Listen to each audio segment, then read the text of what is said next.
Welcome to the Digital Glue Podcast. These digital untangling episodes are brought to you by Crystal Kordalchuk, CEO and founder of Virtually Untangled. This podcast is for entrepreneurs who need untangling from the day-to-day tasks in their business. These virtual world untanglers never underestimate the power of a good idea. And if that sounds like a lofty goal, well, it is. A decade ago, Virtually Untangled was founded with the goal of creating meaningful digital experiences that connect with people. Crystal and her team of honorary untanglers are now providing business owners just like you the opportunity to own your story and share it with the world. So, every Tuesday morning, she'll be dropping a new episode that will help you think big and dream even bigger. Let's dive into today's episode. To some, talking about diversity can be challenging, and implementing business-wide changes to create a more diverse marketing strategy can feel overwhelming. Creating a diverse business requires more than simply good intentions. It takes work and accountability to be successful. By broadening tactics, making conscious internal changes, and setting diversity goals, one can create a more competitive and culturally rich community. I personally feel many, sadly, still have much to learn from leaders in diversity and inclusion. But it's important to remember that every company's initiatives will look different. Diversity means different things to different people, and businesses must apply those definitions to their goals and plans, no matter the size, accordingly. Diversity and inclusion cannot be a one-time campaign or a one-off initiative. Promoting one's business inclusively is a constant work in progress and should be maintained and nurtured to guarantee its effectiveness. Empathetic leadership is key to this transformation. For real change to happen, every individual leader needs to buy into the value of belonging, both intellectually and emotionally. The business world must come together and be more engaged and vocal than it has been to promote the message of a diverse and tolerant society. It's an uphill battle, but peace, prosperity, and advancement depend on it. Our hope here at Virtually Entangled is that by sharing today's untangling episode on this topic, there will be a simple reminder to help inspire others to grow their businesses by growing the diversity of their virtual image. Which brings me to the main topic, design that embodies diversity, because diversity is beautiful. When folks like us, design nerds, choose a career in design, it is often explained by our desire to make a difference in the world. And through the level of our creativity, we want to make an impact on people's lives. We all know that design is an immensely powerful force, which tends to illuminate complex issues in society. So with that comes a calling, a duty even, to make sure that what we create represents every single human being on this lovely planet we call home. As designers, what we create cannot come from a place of safety and privilege. It must originate from a place of authenticity and inclusion. And in contributing to that movement of positivity, which we here at VU feel ever so strongly about, we are designing a more tolerant, accepting, beautiful world to live in. Many people, when asked, have had trouble relating to ads, whether on TV, social media, or elsewhere, because it told stories of people with lives that were vastly different from their own. And it felt like many designers were still semi-stuck in a stock photo, stock video world made up mostly of white-raced individuals, which is just completely unacceptable and antiquated, quite frankly.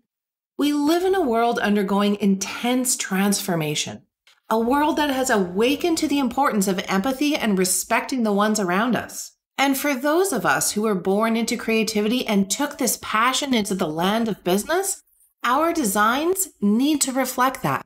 I have always had a love-hate relationship with stock photos. On one hand, a good stock photo can bring copy and content to life, adding value and quality to visual identity. On the other hand, a bad stock photo can obscure copy and content, stripping all perceived value while diluting all notion of visual identity.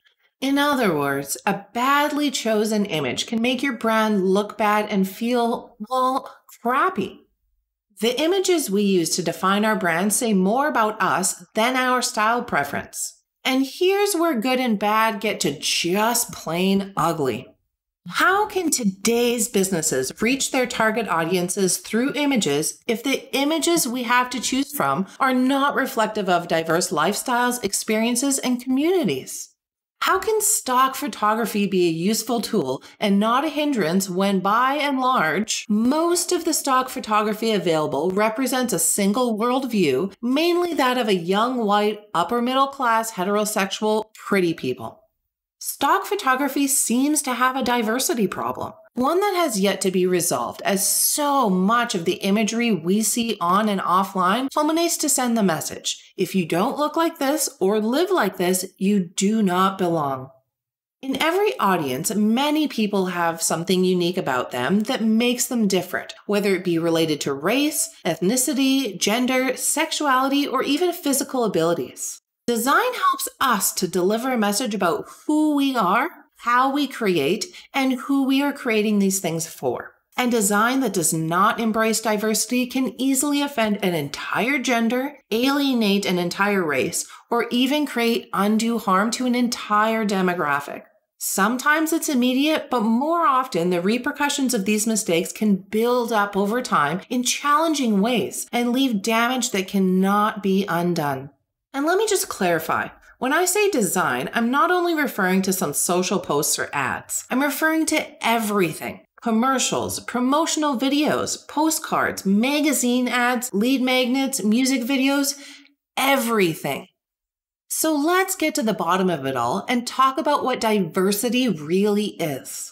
By definition, diversity is the condition of having or being composed of differing elements, variety, especially the inclusion of different types of people, as people of different races or cultures in a group or organizations. And to start things off, a quote I truly admire by Bill Crawford, who says, "Diversity, or the state of being different, isn't the same as inclusion. One is a description of what is, while the other describes a style of interaction essential to effective teams and organizations." So how can we as designers embrace diversity to make sure that a true and authentic picture is painted of how society really is?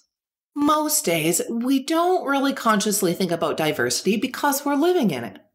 It is a normal, constant living experience that we just know to be true. But unfortunately, this is not always the case, and diversity is missing from what we are shown in marketing, and it is very, very noticeable. Especially now in 2021, we are called upon more than ever to make sure authentic pictures of our lives are represented.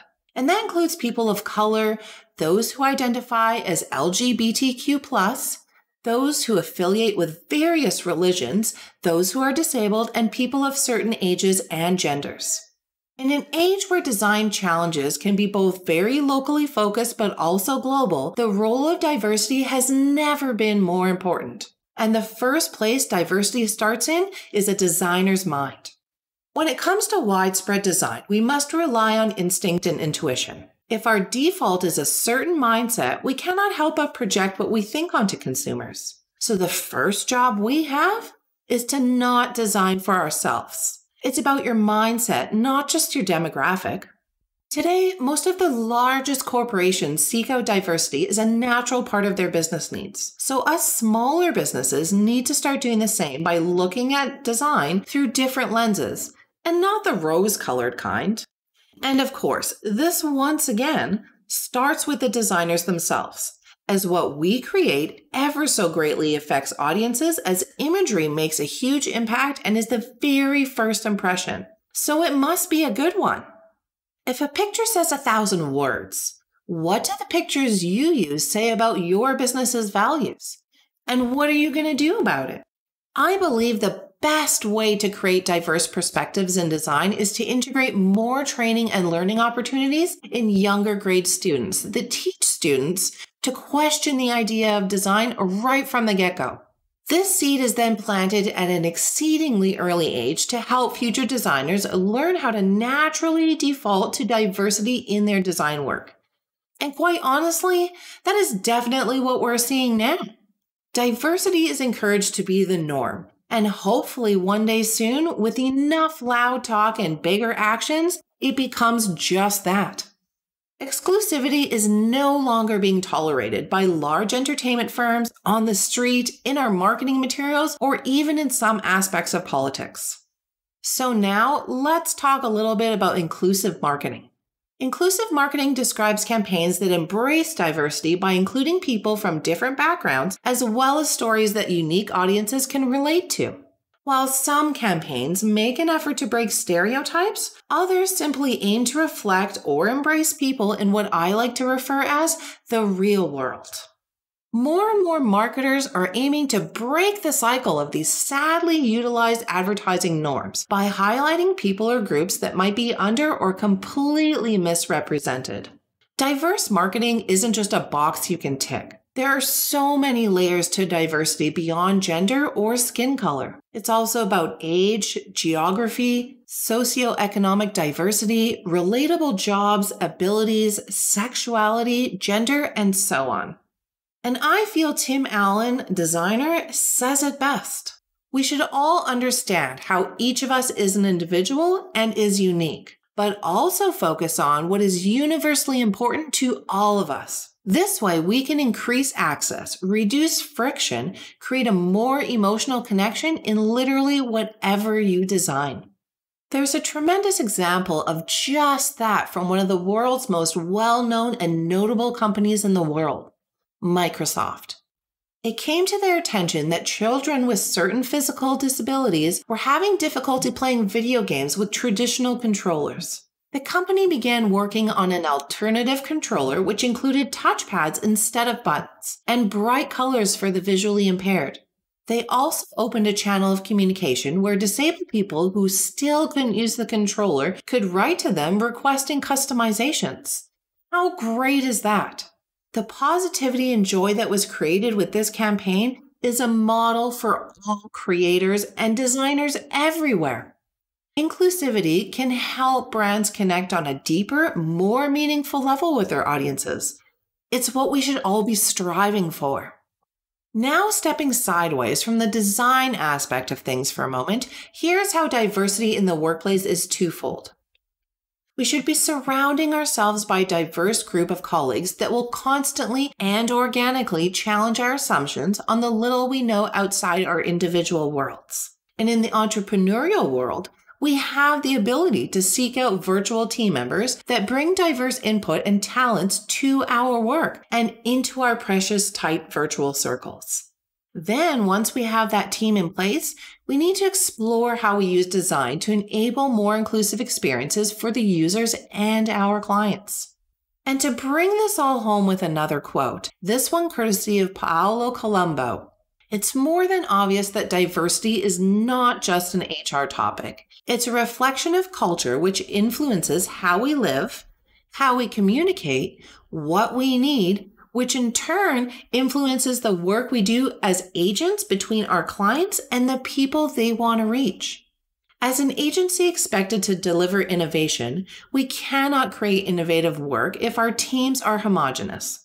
So with that in mind, let's dive deeply into 10 ideas we as designers can explore and implement into our design way of life, moving into a forward-thinking age in order to create a better world for all of us to live and feel safe in.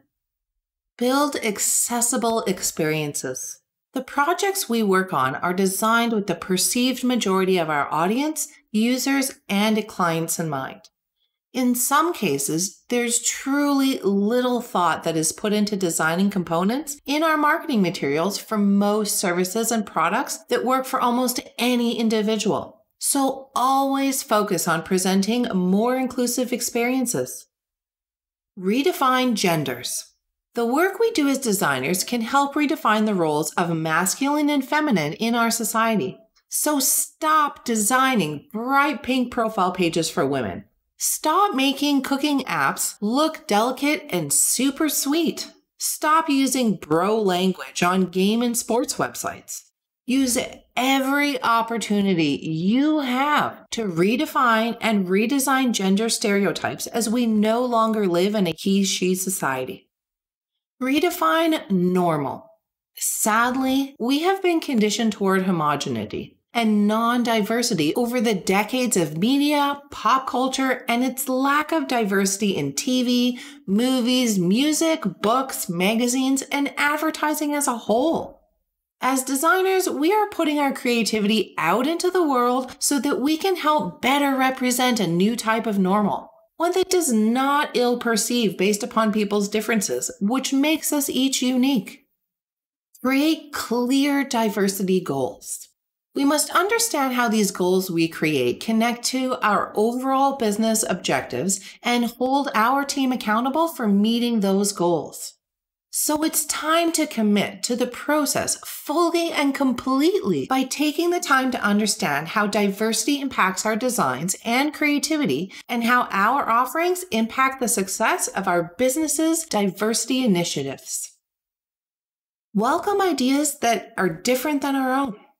The creativity that plays alongside with diversity can help us generate new and innovative ideas, or perhaps even improve upon ones that are already in place. It can also make our beloved work more interesting, engaging, and fun.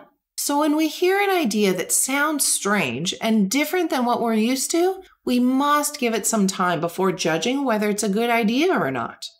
It's all about embracing the differences that our team and clients bring to the table. Consider becoming a mentor.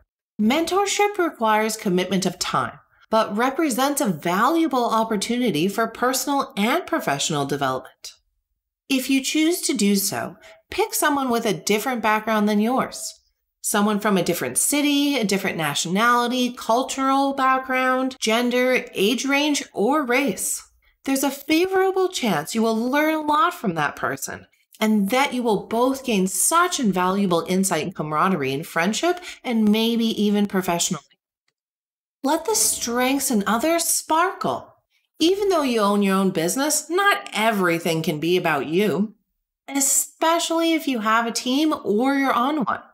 We must help our team appreciate how every person has different strengths and how those strengths represent opportunities to grow and be more productive. Most people don't even know what they're naturally good at, or they don't believe they're better at some things than others. So awakening your group of favorite people to their inherent strengths can be an eye-opener for everyone.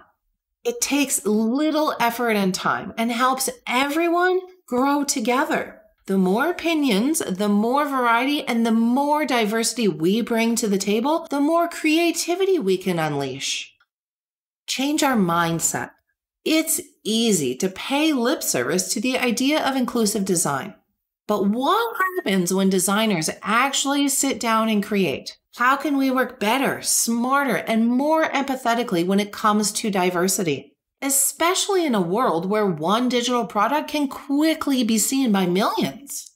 The actions we can take today to influence the direction the business world is headed and to allow for more diversity and inclusivity is more important than you may even realize.